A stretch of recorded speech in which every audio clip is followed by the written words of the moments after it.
Good morning. In today's headlines, a gunman killed 5 people in North Carolina on Thursday. Find out what we know so far about the attack. Updates in the trial of the Parkland school shooter. We bring you reactions from victims' families after hearing the jury's recommendation for the gunman. Tampa Bay Buccaneers head coach Todd goes viral when clips of his spirited press conference are shared on social media. Millions of Social Security recipients will be seeing a big boost in their benefits this next year, but will inflation and Fed rate hikes eat that up? And an extraordinary sight in China's capital, 2 big banners railing against Communist Party leader Xi Jinping were hanging on a busy overpass in Beijing.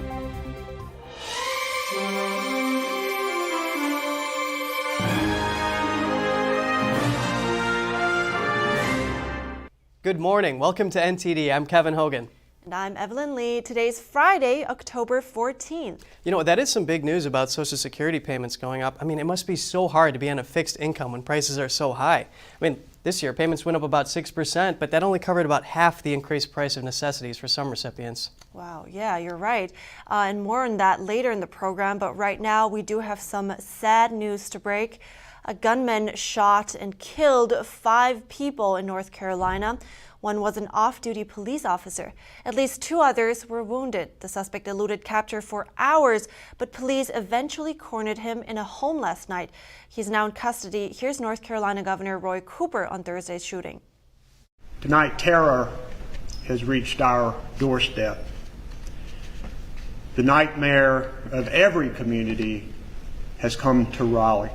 These law enforcement officers ran to the crisis when they knew that there was an active shooter who was ready to kill people. I'm grateful for the coordinated effort that happened here tonight. Police say the shooting took place along a walking trail in North Carolina's capital city of Raleigh. Authorities shut down parts of the city during the manhunt. Officials describe the suspect only as a white juvenile male. His identity and age have not yet been released. Of the 2 wounded, one was a police officer with non-life-threatening injuries. He was released from the hospital after being treated. Police say the other survivor is in critical condition. And local media reported the shooter used some kind of long gun in the attack. We don't know his motive yet. Police gave no details about how the shooting spree began or of the suspect's arrest, but we'll keep you updated. And now for an update in the trial of the Parkland school shooter. Parents of victims looked on in disappointment Thursday as Florida jury decided to spare Nikolas Cruz. He's the gunman convicted of killing 17 people in 2018 at a high school in Parkland. Prosecutors were seeking the death penalty. Instead, the jury recommended life in prison without the possibility of parole. Nikolas Cruz knowingly created a great risk of death to many persons. Yes. A Florida jury on Thursday decided to spare the life of Nikolas Cruz, the gunman who killed 17 people in 2018 at a high school in the city of Parkland, calling for life in prison without possibility of parole instead of the death penalty. We, the jury, unanimously find that the aggravating factors that were proven beyond a reasonable doubt outweigh the mitigating circumstances established. No. Mitigating circumstances outweighed aggravating factors in each of the 17 murders, according to the jury, and so the prosecution's request for the death penalty was not supported. Some family members wiped their eyes, others shook their heads and covered their faces. While they stayed quiet inside the courtroom, many expressed outrage afterwards. I was prepared for the rest of my life to seek justice, and I could not be more disappointed in what happened today. We are beyond disappointed with Elon and Lori Alhadeff, whose daughter Alyssa was killed in the shooting, told reporters outside of the courtroom they were disgusted with the outcome. I'm disgusted with those jurors. I'm disgusted with the system. What do we have the death penalty for? What is the purpose of it? 24-year-old Cruz had pleaded guilty last year to premeditated murder at Marjory Stoneman Douglas High School. He used a semi-automatic rifle to kill 14 students and 3 staff members in one of the deadliest school shootings in American history. The sentencing trial, held after Cruz's guilty plea, lasted 3 months. Family members whose loved ones were murdered, as well as survivors, provided emotional testimony throughout the trial. She wasn't given time here with us to continue to write her story. The prosecution arguing the crime was premeditated, heinous, and cruel. But the defense called witnesses who testified about Cruz's mental health disorders resulting from his biological mother's substance abuse during pregnancy. In Florida, Governor Ron DeSantis weighed in on the verdict while speaking at an event in Cape Coral, Florida. I think that if you have a death penalty at all, that is a case where you're massacring those students with premeditation and utter disregard for basic humanity, that you deserve the death penalty. And so the jurors came back. Apparently it was 11-1 with one holdout refusing to authorize the ultimate punishment. And that means that this killer is going to end up getting a same sentence of people who've committed bad acts, but acts that did not rise to this level. I just don't think anything else is appropriate except a capital sentence in this case. He also says that everyone knows Nicholas Cruz was guilty, and in the past, he would have been executed in 6 months. And now it's been 4 years, and because one juror was holding out, DeSantis said he feels the system isn't serving the victims' interests. And with the midterm elections quickly approaching, debates between nominees are heating up. In Michigan's race for governor, Democratic incumbent Gretchen Whitmer took to the stage yesterday against her challenger, Trump-backed Republican nominee Tudor Dixon. NTD's Jeremy Sandberg has more from the first of 2 debates. None of what my opponent just said is true. It just isn't. Michigan Governor Gretchen Whitmer wants voters to take her word for it. But both gubernatorial candidates say the other is prone to lying. She just is completely making that up. The two battled it out on hot topic issues like abortion, gun control, and public health.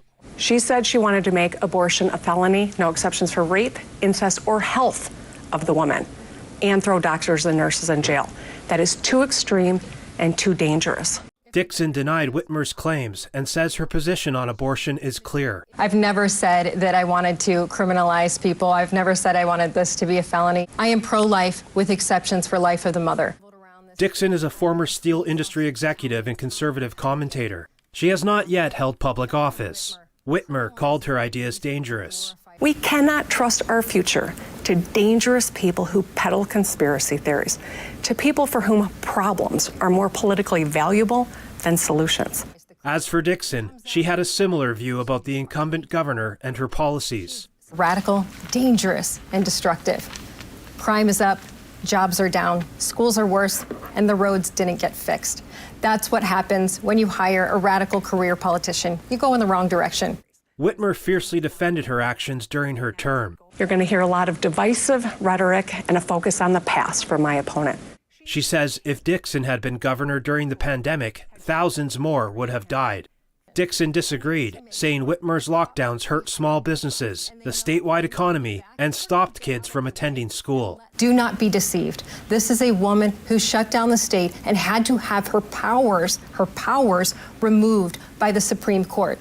Do not trust her with another 4 years to terrorize you. The outcome of the governor's race has implications outside the state. With Michigan being a presidential election battleground, the winner could influence voting laws and how the 2024 election is conducted. Jeremy Sandberg, NTD News. Venezuelan migrants stranded at the southern border fear they may never reach the United States. This after a deal between the U.S. and Mexico that clamps down on illegal crossings by the migrants. NTD's Daniel Monahan has more.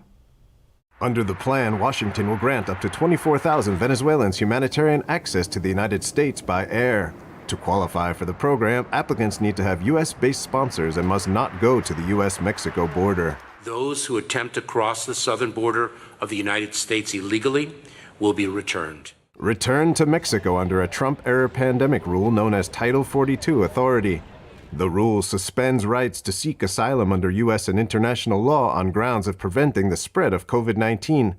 Before the new policy, Venezuelans who crossed illegally into the United States were often allowed to stay because it was difficult to send them back to Venezuela or Mexico.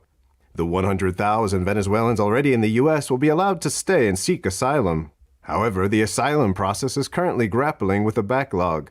Christoph Veres of the Migration Research Institute says the greatest problem with the U.S. system is that it doesn't make the distinction between migrants and refugees. The asylum system itself shouldn't be hijacked by economic migrants. Meanwhile, dozens of Venezuelan migrants turned up yesterday at the Mexico City bus terminal to get bus tickets to continue their journey towards the U.S. This despite the announcement of the new expulsion policy.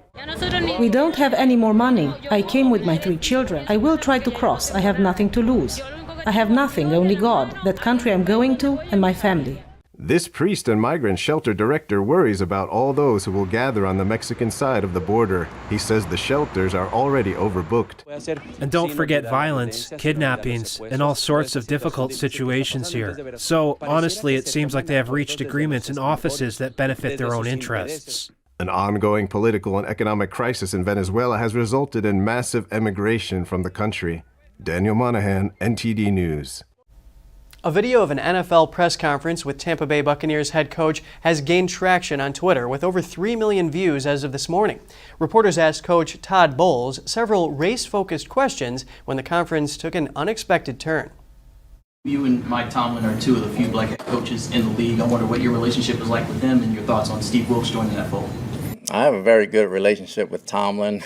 We don't look at what color we are when we coach against each other. We just know each other. I have a lot of very good white friends that coach in this league as well, and we coach ball. We don't look at color.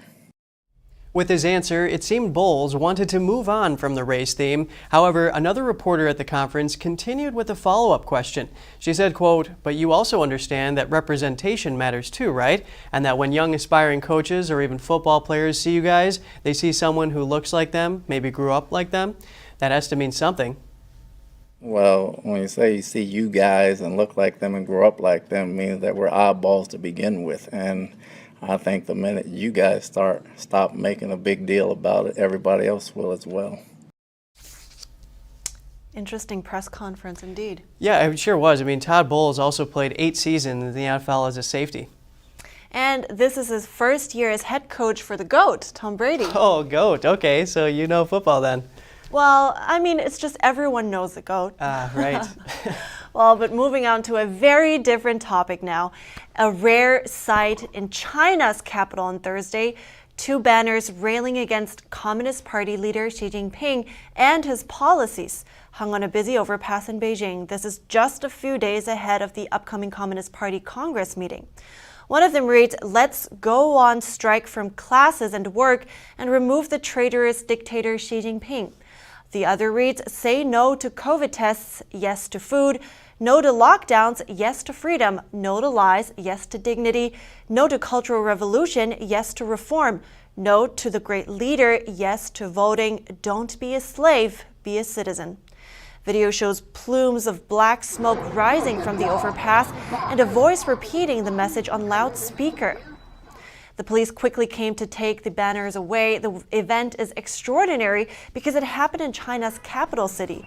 In recent weeks, Beijing has been boosting security for a Communist Party Congress meeting where Xi is expected to take an unprecedented 3rd term.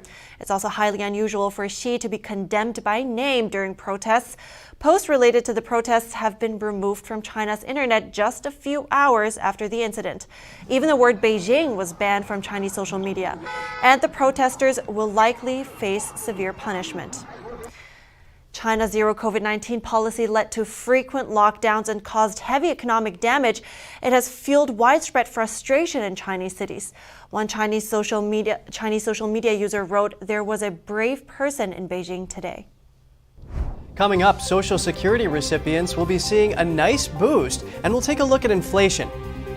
And Elon Musk says his company SpaceX can't keep picking up the tab for internet service in Ukraine.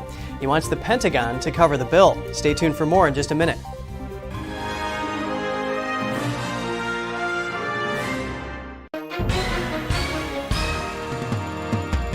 If you've been injured in an accident that's not your fault and you don't have an attorney, listen up. We have legal professionals standing by to tell you what your case is potentially worth.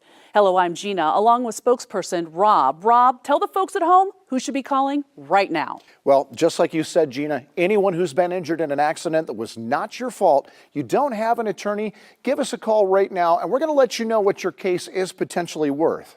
Thanks, Rob. So what kind of calls have we been seeing today? Well, Gina, we're getting calls from all types of accidents today. Work accidents, slip and falls, truck accidents, and most commonly, car accidents. So if you were injured in an accident that was not your fault, you don't have an attorney, take that first step, pick up that phone and give us a call. We're going to answer your questions and we'll let you know how much money you can get for your accident. Thanks, Rob. All right, folks at home, you heard it. Go ahead, don't hesitate. Take that first step and call now.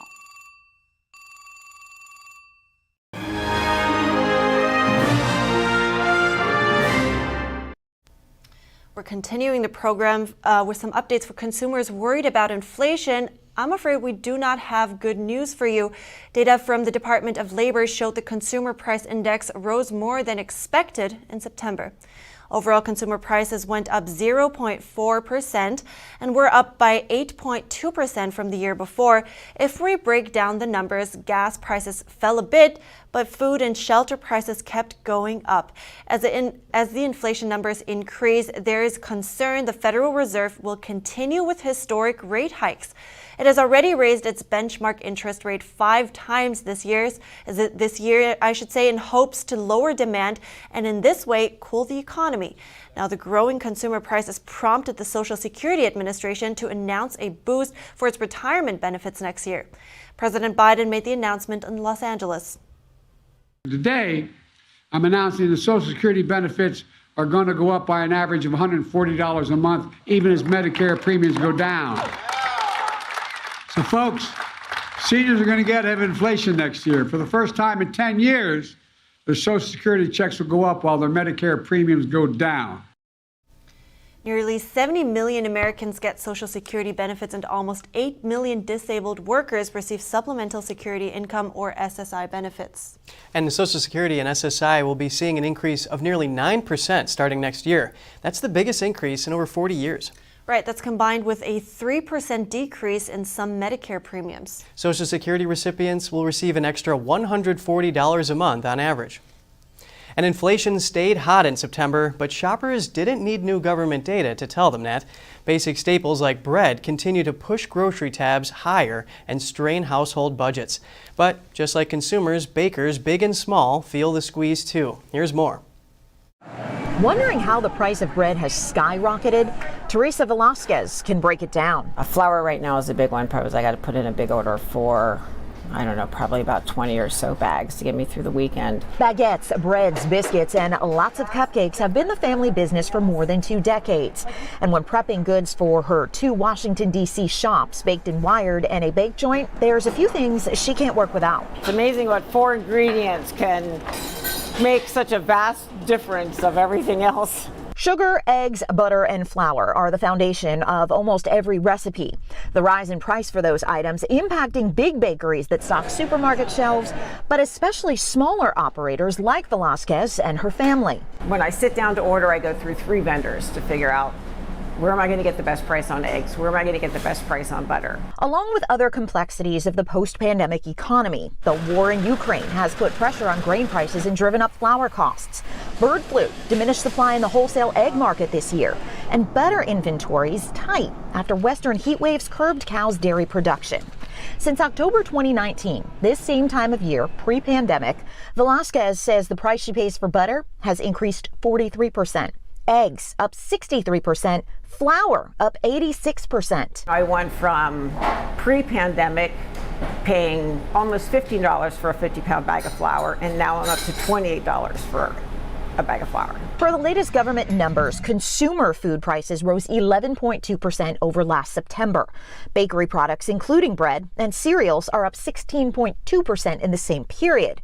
Breaking down her costs, it makes sense that a baker like Velasquez would raise prices, but she hesitates to put too much on customers. There's only so much someone's going to pay for a sandwich or a baguette or a croissant, so it's a balance. So Velasquez keeps crunching the numbers. I sit here on my order days and I just play this game all the time. Hoping key markets smooth out soon. In other news, a federal judge in West Virginia has blocked a law banning possession of firearms with the serial numbers removed. Judge Joseph Goodwin ruled that firearms with the serial number filed off should be considered legal under the Constitution, citing a recent Supreme Court decision that holds the constitutional right to bear arms as fundamental. The judge acknowledged that guns without serial numbers are more likely to be used in a violent crime, but the judge wrote that this is the exact type of means-end reasoning the Supreme Court forbids him from taking. Goodwin believes his is the first federal court to address the serial numbers issue. Elon Musk is warning that free internet for Ukraine's military using SpaceX Starlink could be coming to an end. The company has donated about 20,000 Starlink satellite units to Ukraine, aiding the country's military communication after cellular and internet networks were destroyed in the war with Russia. Now, Musk says that cost his company $80 million, and he warned the Pentagon that this won't continue. He sent a letter asking the U.S. military to pay tens of millions per month for the service. The sum would add up to $400 million for the next 12 months. Sources say Starlink is the main way troops on the battlefield communicate.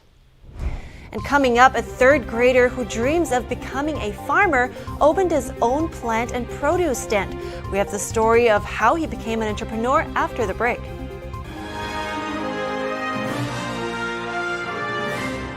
Hi, I'm Smokey Bear, and I made an assistant to help you out, because only you can prevent wildfires. Hey, Assistant Smokey Bear, call me Papa Bear, because I'm grilling up dinner. You get it? Yes. Good job. So, what should I do with all these coals? Don't just toss them out. Put them in a metal container because those embers can start a wildfire. I understand. The stakes are high. Ha ha ha ha. See, Smokey thinks I'm funny. The glory of piano masterpieces from the Baroque, Classical, and Romantic periods. New Tang Dynasty Television invites you to join the 2022 NTD International Piano Competition.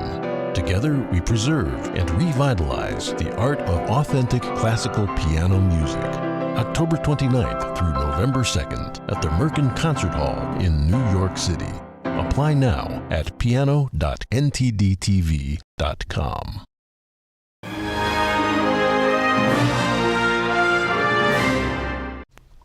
Welcome back. Here's a young boy from Pennsylvania who is using his passion to start a business. He owns a plant and produce stand and has won many loyal customers already.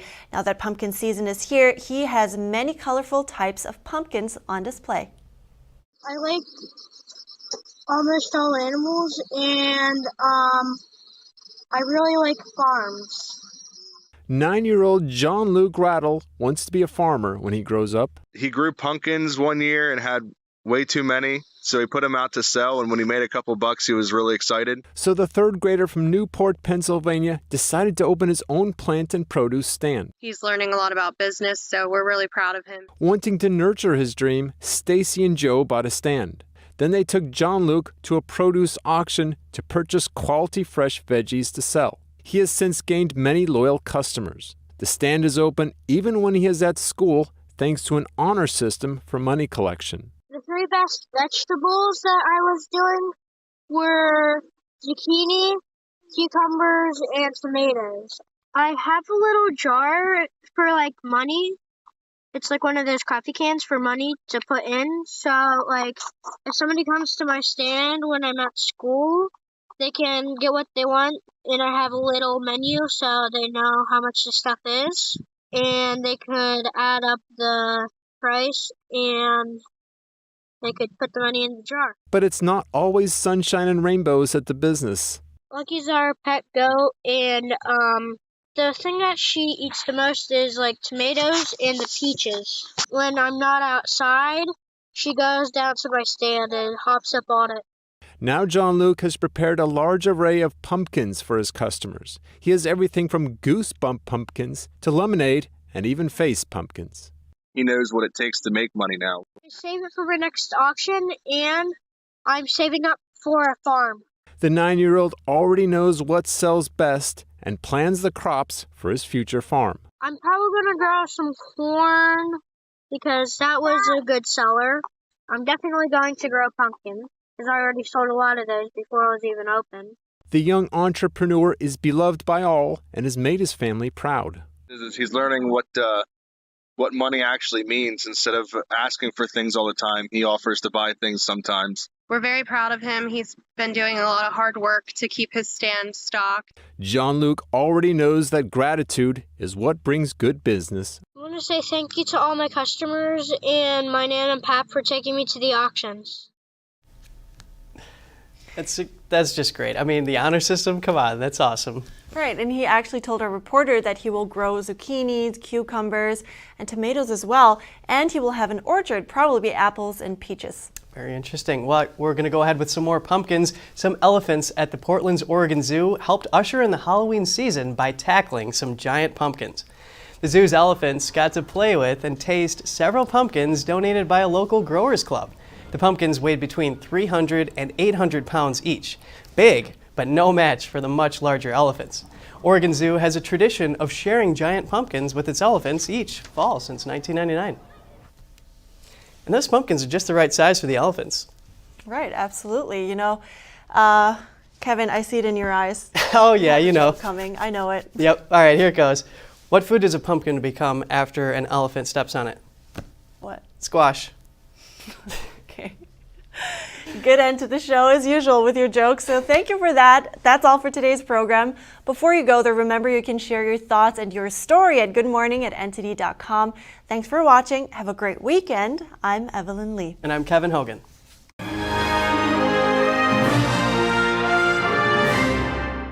Thanks for watching us on YouTube. Did you know YouTube only keeps selective videos on its platform? So if you want to make sure you get the full picture, just subscribe to our newsletter. Go to newsletter.ntd.com and sign up. It's free.